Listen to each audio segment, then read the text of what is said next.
Alright, so the Callisto Protocol came out a few days ago, and it's currently the best thing ever. People are rating it, 10 out of 10 across the board. They're comparing it to the Mona Lisa. It's the new thinker. It's on par with The Last Supper, and that's what I wish that I could be saying, honestly. But sadly, this isn't the case. According to a lot of people, it sucks. People are really trashing it, and I mean like really trashing it because of its poor optimization for PC, on its day one, among some other things, and they're just plain review bombing it. And to be honest, I just think that isn't really fair. I mean, listen, when a game sucks, it sucks, and it does have its flaws, but it's a pretty good game, alright? So I'm gonna go over the positives of the game along with my personal experience, because that's just what I do here. I try to highlight the good in the games that we play, and to be honest, I really don't have to try with this one. People are just kind of mean. Now, if you came here for the full critique, don't worry, it's not the best thing I've ever played. I do have some things that I don't like, but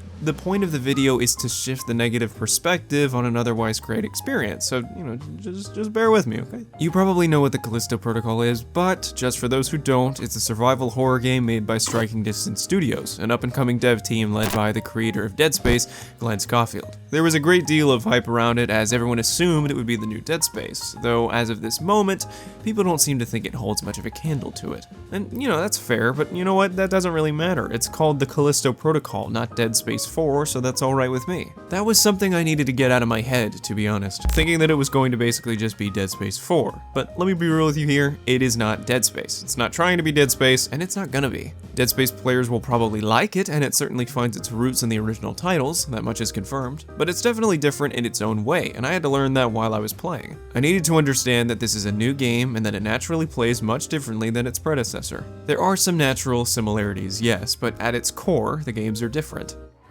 I think that, I know people are, when they look at it, they see comparisons. I think that when you walk away, you'll go, oh, that was a different game. Once I got those unfair expectations out of the way, I started to enjoy the game a lot more. So what does the Callisto Protocol consist of? What is it? What's the game all about? Well, for a short spoiler-free synopsis, you play as Jacob Lee, a cargo ship pilot that through rather questionable means gets incarcerated in Black Iron Prison, a maximum security prison located on the Jupiter moon of Callisto.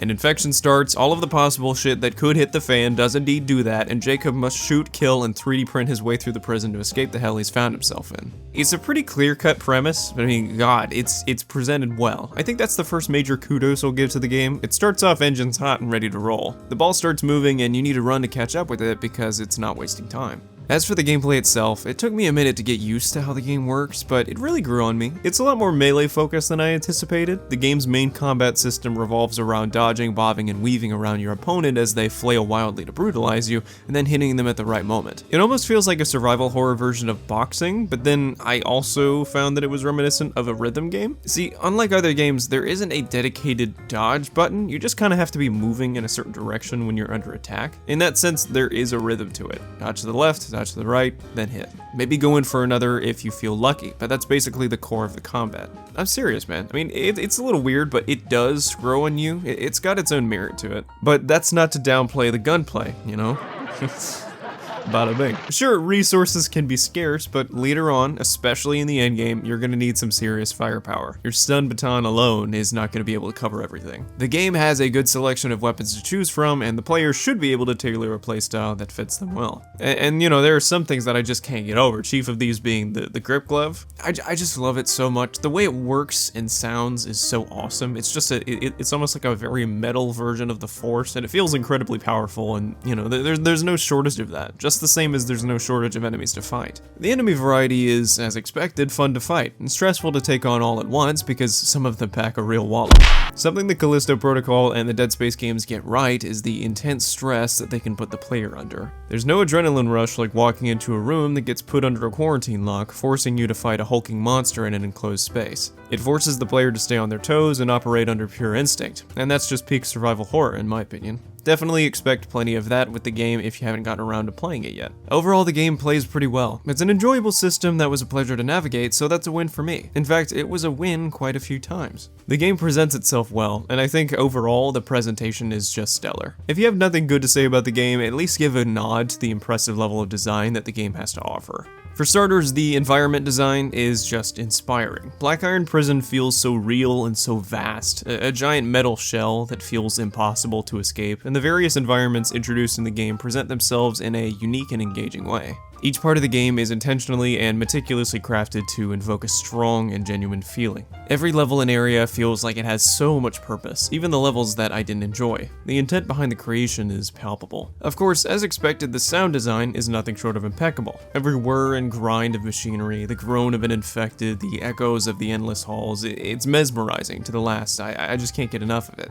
And I mean, what would survival horror's design be without the horror itself? It's definitely in this game, that's for sure. I think it's likely not as potent or intense as initially expected, but there's definitely some moments that will stick with me for quite some time. There were some things in particular that really got me, but I'll leave that for you to see for yourself. There's a very clear level of care put into the game, so why just review bomb it with no genuine critique?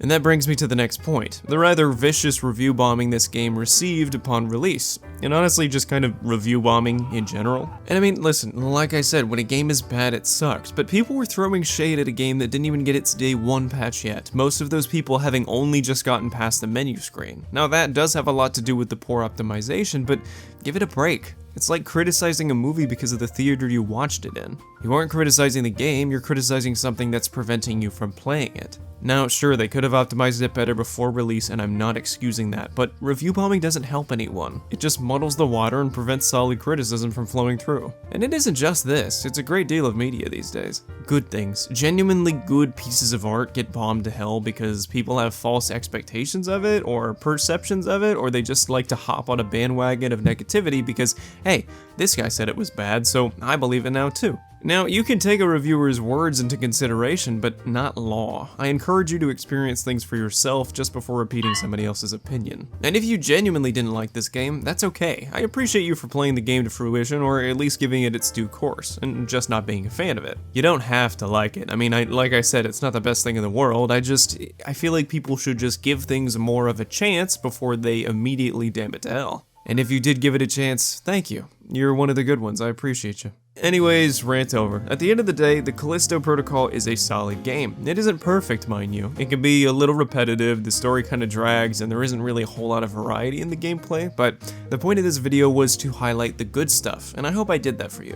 In the end, it's something that I'd recommend, at least maybe when it goes on sale. I'm hoping that this can be a stepping stone for their next game, one that has the potential to be the best piece of survival horror the game industry has to offer. I mean, at its core, the Callisto Protocol has so much potential, and I hope everybody can see that and help improve both the game and the genre for the better. At any rate, hopefully this encouraged you, if you didn't already, to approach these situations with a bit more of an open mind. And if this encourages you to check the game out, tell me what you think. If you've already played the Callisto Protocol, give me your own review on it. I'd love to hear it. What's going on, Spacers? It's been a minute. A whole 175,200 of them, give or take.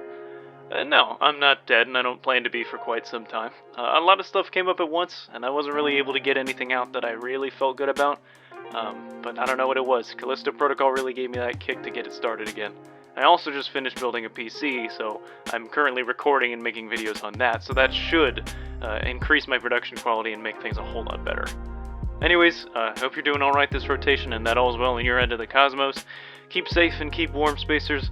This is your very own Cosmic Drifter, signing off for the new year.